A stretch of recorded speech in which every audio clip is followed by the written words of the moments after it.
उन्होंने कहा था कि देश की संपत्ति पर पहला अधिकार मुसलमानों का है। इसका मतलब ये संपत्ति इकट्ठी करके किसको बांटेंगे? जिनके ज्यादा बच्चे हैं उनको बांटेंगे। घुसपैठियों को बांटेंगे। ये speech prime minister Narendra Modi की है, जो उन्होंने राजस्थान की एक रैली में संडे के रोज़ दिया था। इस रैली में प्राइम मिनिस्टर ने कुछ ऐसे अल्फाज का इस्तेमाल किया जिस पर पूरे मुल्क में हंगामा मच गया। ख़ास तौर पर कांग्रेस पार्टी या जो अपोजिशन लीडर्स हैं, उनकी जानिब से इस बयान को हेट स्पीच के तौर पर देखा जा रहा है। मंडे के रोज़ कांग्रेस पार्टी के एक डेलीगेशन ने इलेक्शन कमिश्नर से मुलाकात करके प्राइम मिनिस्टर नरेंद्र मोदी के इस स्पीच की शिकायत की है, जबकि इलेक्शन कमीशन ने इस पर किसी भी तरह के कमेंट करने से इनकार कर दिया है। लेकिन नरेंद्र मोदी, जो कि वज़ीर आज़म के ओहदे पर फायज़ हैं, उनका इस तरह का बयान जारी करना कई लोगों के लिए बहुत ही चौंका देने वाला है।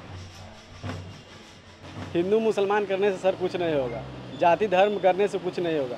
खून तो सर एक ही है। नेता लोग अपने अपने वोट के लिए, इलेक्शन के लिए, कुर्सी के लिए कुछ भी बोल सकते हैं। इसमें आजकल कोई रोजगार पर बात नहीं करता है, न कोई शिक्षा बात करता है।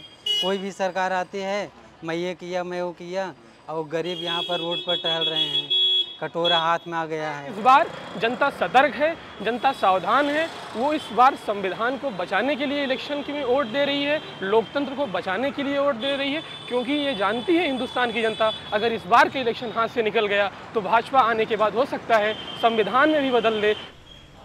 एक्सपर्ट्स का कहना है कि प्राइम मिनिस्टर नरेंद्र मोदी की स्पीच में जो रेटोरिक इस्तेमाल किया गया है, वो बीजेपी के लिए कोई नई बात नहीं।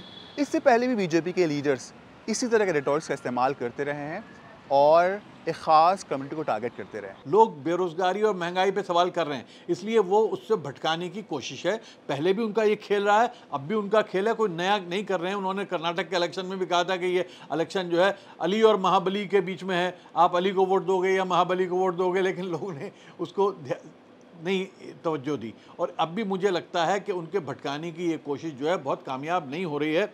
और अगले दिन ही उन्होंने फिर पलटी भी खाई। अब उन्होंने ये कहना शुरू किया कि मैं तो हज पे भेज रहा हूँ, देखो हज के लिए मैं इंतज़ाम अच्छे करा रहा हूँ। तो एक तरह से वो कन्फ्यूजन में है, घबराहट में है, परेशानी में है, और नतीजा उसका ये है कि इस किस्म की भाषा का इस्तेमाल कर रहे हैं जो शोभा नहीं देती एक देश के प्रधानमंत्री।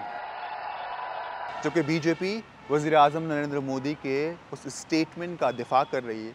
उनका कहना है कि वज़ीर आज़म नरेंद्र मोदी ने अपने बयान में कहीं भी हिंदू या मुस्लिम लफ्ज़ का इस्तेमाल नहीं किया, इस वजह से उसे हेटफुल कहना बहुत ही मुनासिब बात नहीं है।